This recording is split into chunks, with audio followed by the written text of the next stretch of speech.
One place of tremendous clutter, it's not physical clutter, but it's mental clutter, which is just as bad or maybe worse, is email.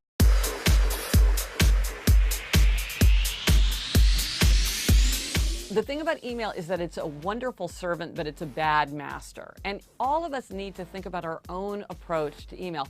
And I think that this is an area where you can't say, like, what's the best way or what's the right way or what's the most efficient way, because there's so much variation. People have different temperaments. They use their emails in different ways.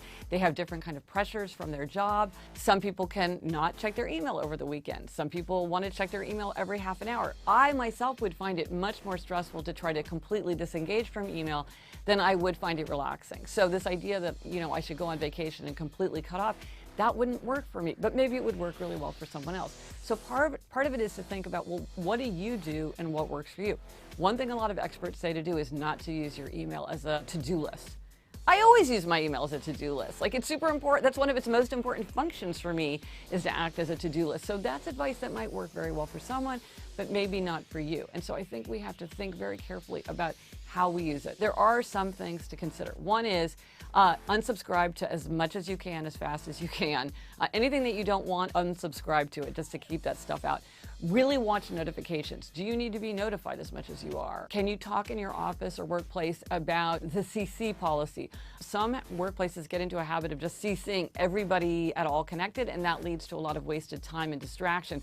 So can you really talk through, well, what are the expectations in our workplace around who's going to be CC'd on something and who's not? Because obviously if you're not CC'd when you think you should be, that's very irritating as well. Although it's not creating clutter in your inbox, it might be creating problems for you elsewhere. Also, having clarity about expectations of when people will email. Sometimes people feel overwhelmed. They feel like their lives are cluttered with email because they're getting work emails over the weekend or at night. Talk to the people in your workplace. Find out what the expectations are. I'm a person who likes to send emails all the time, all through the night, all through the weekend, all through vacation.